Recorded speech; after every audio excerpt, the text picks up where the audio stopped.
The point کرتے تھے، پتے کی بات کرتے تھے، اور سامنے والے مخاطب کے دل کی گہرائیوں میں وہ بات اتر جایا کرتی تھی۔ میرے آقا صلی اللہ علیہ وسلم کا یہ اعجاز ہے۔ سیدنا ابو ہریرہ رضی اللہ تعالی عنہ، ابھی مفتی صاحب نعت پڑھ رہے تھے، حضرات صحابہ، نمایاں اہم ممتاز صحابہ کے ناموں کا انہوں نے تذکرہ کیا۔ انہی ناموں میں سیدنا ابو ہریرہ رضی اللہ تعالی عنہ کا نام نامی اس میں گرامی ہے۔ یہ نام اتنا مشہور نام ہے، کون مسلمان ہے جو اس نام سے ناواقف ہے؟ فضائل اعمال کی تعلیم میں تھوڑی دیر کے لیے بیٹھتے ہیں، منتخب احادیث کی تعلیم میں بیٹھتے ہیں، کسی عالم کی تقریر میں بیٹھتے ہیں، 10 مرتبہ سیدنا ابو ہریرہ رضی اللہ تعالی عنہ کا نام نامی کان میں پڑتا ہے۔ صحابہ میں سب سے زیادہ نبی پاک صلی اللہ علیہ وسلم سب سے زیادہ نبی کریم صلی اللہ علیہ وسلم کی احادیث کو بیان کرنے کا شرف حضرت ابو ہریرہ رضی اللہ عنہ کو حاصل ہے۔ عجیب و غریب بات، ہر صحابی کی نبی پاک صلی اللہ علیہ وسلم کے اس لگائے ہوئے چمن کے ہر پھول کی الگ الگ رنگت ہے، الگ الگ خوشبو ہے۔ اگر حضرات خلفائے راشدین نبی کریم صلی اللہ علیہ وسلم کے لائے ہوئے دین کی تفہیم و تشریح کو اچھی طریقے سے کرنے والے تھے تو ایک طرف حضرت ابو ہریرہ ہیں،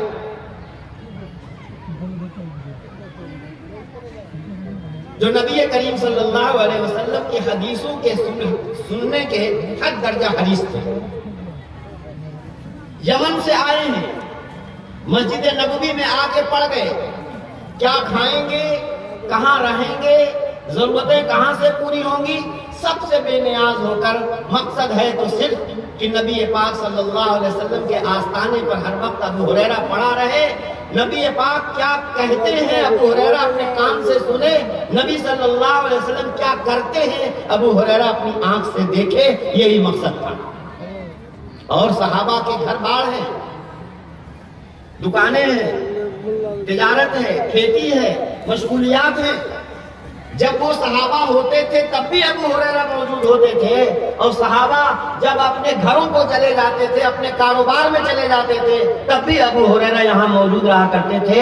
نبی کریم صلی اللہ علیہ وسلم کی ایک ایک حدیث کو سنتے تھے غور سے، بلکہ یاد کرنے کی کوشش کرتے تھے۔ اور نبی کریم صلی اللہ علیہ وسلم نے دعا بھی دی تھی، چنانچہ ایک مرتبہ شکایت کی حضرت ابو ہریرہ رضی اللہ تعالیٰ عنہ نے کہ اللہ کے رسول، میں آپ کی باتیں سنتا ہوں، مجھے یاد نہیں رہتی ہیں، دعا فرما دیجئے۔ حضرت صلی اللہ علیہ وسلم نے فرمایا کہ رومال بچھاؤ، جیسے یہ رومال بچھا ہوا ہے، آپ صلی اللہ علیہ وسلم نے ایک چیز یوں لے کر کے اس میں ڈالی اور کہا اس کو سمیٹ لو۔ حضرت ابو ہریرہ رضی اللہ عنہ نے اسے اٹھا کر اپنے سینے سے لگا لیا۔ فرماتے ہیں وہ دن ہے اور آج کا دن ہے کہ آج تک نبی کریم صلی اللہ تعالی علیہ وسلم کی کوئی بات میں نے جو سنی ہو میرے ذہن سے نہیں نکلی۔ یہ حدیث جو میں نے پڑھی ہے، اس حدیث کے راوی حضرت ابو ہریرہ رضی اللہ تعالی عنہ ہیں۔ بخاری شریف، مسلم شریف کی یہ روایت ہے۔ حضور صلی اللہ علیہ وسلم نے ارشاد فرمایا کہ سبعۃ یظلھم اللہ فی ظلہ یوم لا ظل الا ظلہ۔ اللہ اکبر۔ 7 ایسے خوش نصیب بندے، گنتی کے ساتھ نہیں، 7 طرح کی صفات، 7 خصوصیات کے حامل کچھ ایسے اللہ کے مخصوص بندے ہوں گے کہ کل قیامت کے دن جب اولین و آخرین کا مجمع ہوگا، سوا نیزے کے برابر نیچے سورج ہوگا اور دماغ کھولتا ہوا ہوگا، لوگ پسینے میں شرابور ہوں گے، نفسی نفسی کا عالم ہوگا، کوئی گھٹنوں بھر پسینے میں، کوئی کمر بھر پسینے میں، کوئی کندھے بھر، کوئی اس طریقے سے پسینے میں ڈوبتا ہوا ہوگا، عجیب عالم ہوگا۔ ایسے وقت میں اللہ اکبر، کچھ ایسے شاہی مہمان ہوں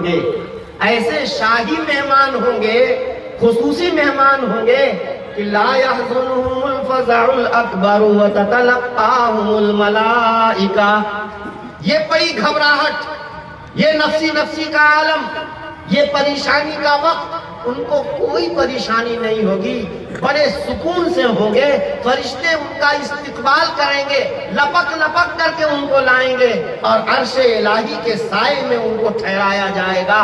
لا يحزنهم الفزع الاکبر، انہیں یہ بڑی گھبراہٹ اور مصیبت قطعاً کوئی خوف زدہ نہیں کرے گی، وہ شاہی مہمان ہوں گے، عرش الہی کے سائے میں ہوں گے۔ اللہ اکبر، یہ کون بندے ہیں؟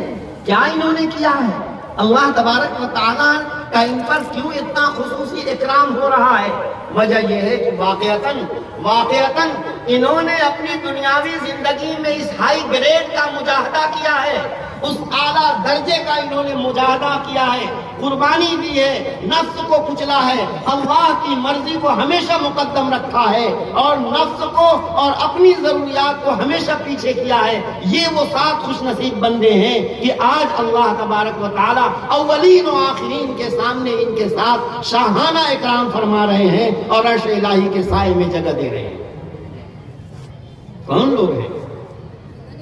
فرمایا نمبر 1، امام عادل، وہ امام، مقتدی، پیشوا، قائد جو انصاف کے ساتھ قیادت کر رہا ہے، لوگوں کی امامت اور لوگوں پر حکمرانی، لوگوں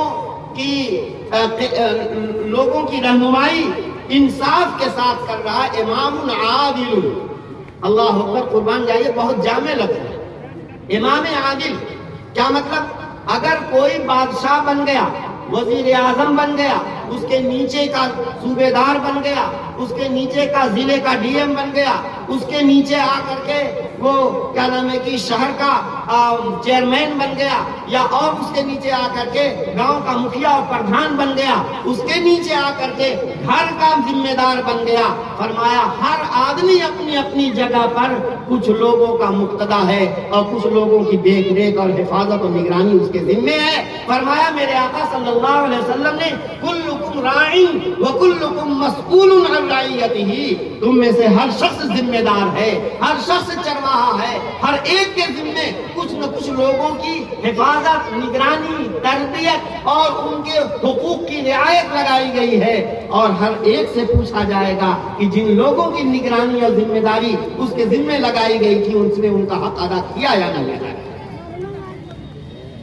معلوم یہ ہوا کہ امام عادل کا مصداق ہر چھوٹی بڑی سطح کا ذمہ دار ہے۔